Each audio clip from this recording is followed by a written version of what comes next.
ಅವರು ಕೆಲಸ ಮಾಡಿದ ಕಡೆಯಲ್ಲೆಲ್ಲ ಉತ್ತಮ ಹೆಸರು ಮಾಡಿದ್ದಾರೆ. ಅರಣ್ಯಾಧಿಕಾರಿಯಾಗಿ ದಾಂಡೇಲಿಯಲ್ಲಿ ಮೊದಲ ಉದ್ಯೋಗ ಶುರು ಮಾಡಿದ ನಾಗರಾಜ್ ಅವರು ಸದ್ಯ ಬೆಳಗಾವಿ ವಿಭಾಗದ ಸಹಾಯಕ ಅರಣ್ಯ ಸಂರಕ್ಷಣಾಧಿಕಾರಿ ಆಗಿದ್ದಾರೆ. ಹಾವೇರಿ ತಾಲೂಕು ಕೊರಡೂರು ಗ್ರಾಮದ ನಾಗರಾಜ್ 2.5 ದಶಕದಿಂದ ಅರಣ್ಯ ಇಲಾಖೆಯ ವಿವಿಧ ಹುದ್ದೆ ನಿರ್ವಹಿಸಿದ್ದಾರೆ. ಬೆಳಗಾವಿ ಜಿಲ್ಲೆ ಸವದತ್ತಿಯ ಯಲ್ಲಮ್ಮನ ಗುಡ್ಡದಲ್ಲಿ ಬಾಂಬ್ ಬ್ಲಾಸ್ಟ್ ಮಾಡಿ ಕಲ್ಲು ಒಡೆದು ಡ್ರಿಪ್ ಇರಿಗೇಷನ್ ವ್ಯವಸ್ಥೆ ಮಾಡಿ ದೈವಿ ವನ ನಿರ್ಮಿಸಿದ್ದಾರೆ. ಬೆಳಗಾವಿ ಪ್ರಾಣಿ ಸಂಗ್ರಹಾಲಯ ಹಚ್ಚ ಹಸಿರಾಗಿ ಕಂಗೊಳಿಸುವಂತೆ ಮಾಡಿದ ಕೀರ್ತಿಯು ಇವರಿಗೆ ಸಲ್ಲುತ್ತೆ. ನ್ಯೂಸ್ ಮತ್ತು ಕನ್ನಡಪ್ರಭದಲ್ಲಿ ಏನು ಆಯೋಜನೆ ಮಾಡಿದ್ರಲ್ಲ ಅದನ್ನು ಸುವರ್ಣ ಕನ್ನಡಿಗ 2026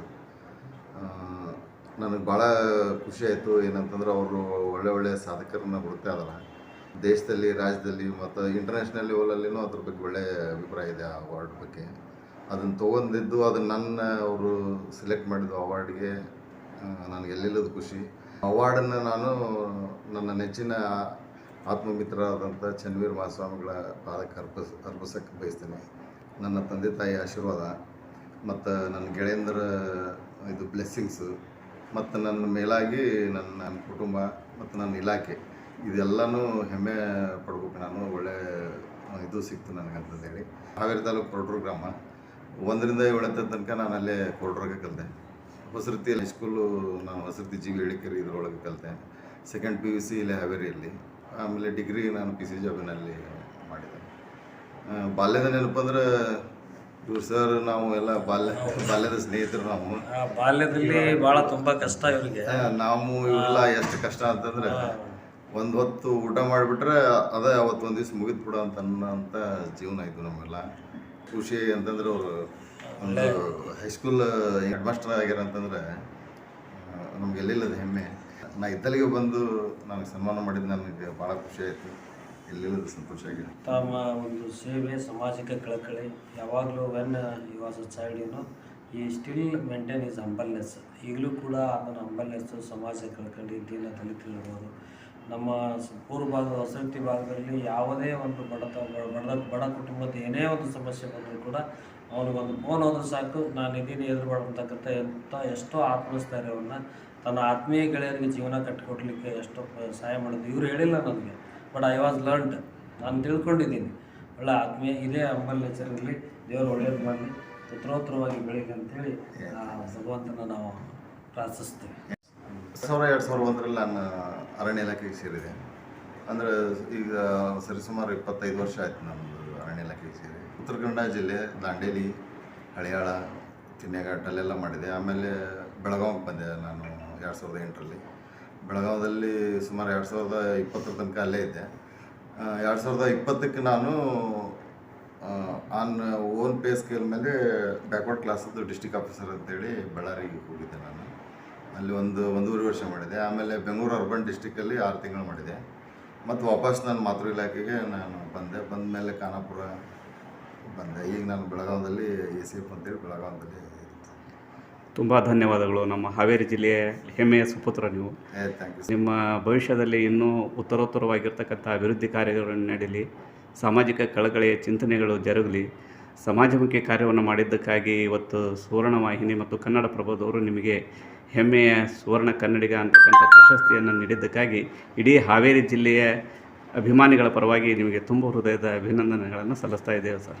ಥ್ಯಾಂಕ್ ಯು ಸರ್. ಇನ್ನೊಂದು ಏನು ಹೇಳ್ಬೇಕಂದ್ರೆ ಸರ್, ನಾನು ಓದೋಕ್ಕೆ ಅವಕಾಶ ಇಲ್ಲ. ನನ್ನೊಂದು ಏನು ಆಶೆ ಇದೆ ಅಂದರೆ ಇನ್ಮೇಲೆ ನಮ್ಮ ಹಾವೇರಿ ತಾಲೂಕಿನಲ್ಲೇ, ಯಾಕಂದ್ರೆ ನಾನು ಇಲ್ಲಿ ಕಲ್ತೇನೆ ಅಂತಂದಮೇಲೆ ಹಾವೇರಿ ತಾಲೂಕಿನಲ್ಲೇ ಫಸ್ಟ್ ಶಿಕ್ಷಣಕ್ಕೆ ಒತ್ತು ಕೊಡ್ಬೇಕು, ಆಮೇಲೆ ಆರೋಗ್ಯಕ್ಕೆ.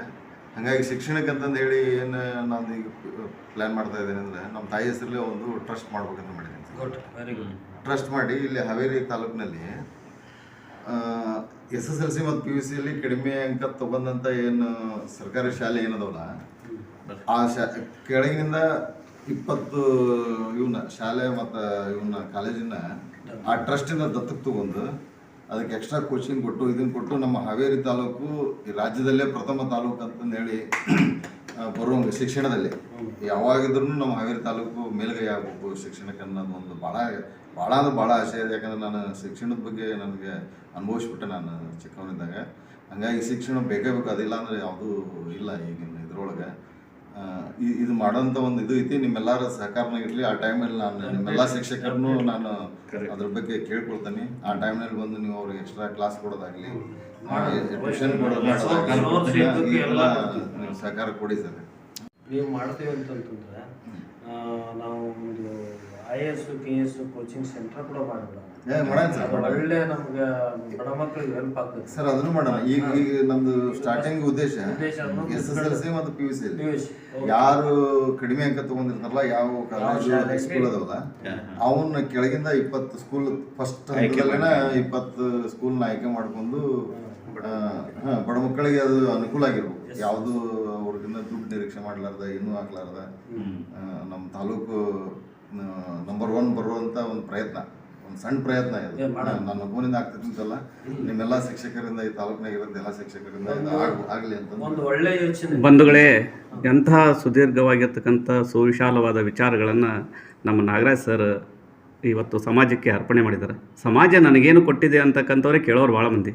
ಅಂಥದ್ರಲ್ಲಿ ಸಮಾಜಕ್ಕೆ ನಾನು ಕೊಡಬೇಕು ಅಂತಕ್ಕಂಥದ್ದು ಅವರು ಕಲಿಯುವಾಗ ಸಮಾಜದ ಆಸರೆ ಇಲ್ಲದೆ ಕಲ್ತಿದ್ದಾರೆ. ವಿಚಾರಗಳನ್ನು ಪ್ರಸ್ತುತಪಡಿಸಿದರು. ಆದರೂ ಸಹಿತ ಅವರಲ್ಲಿ ದಿಟ್ಟ ನಿರ್ಧಾರಗಳು, ಸಾಮಾಜಿಕ ಕಳಕಳಿ.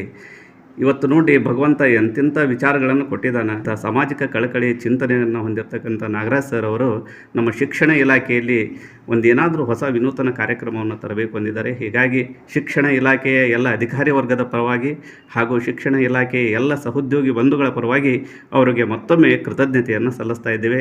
ಸರ್, ನಿಮ್ಮಿಂದ ನಮ್ಮ ತಾಲೂಕಿಗೆ ಒಂದು ವರದಾನವಾಗಲಿ, ಶಿಕ್ಷಣದಲ್ಲಿ ನಿಮ್ಮ ಹೆಜ್ಜೆ ಗುರುತುಗಳು ಇರಲಿ ಅಂತ ಹೇಳಿ ಅಕ್ಷರ್ ಯೂಟ್ಯೂಬ್ ಚಾನಲ್ ಮೂಲಕ ನಾನು ಕೇಳ್ಕೊಳ್ತಾ ಇದ್ದೀನಿ. Thank you sir.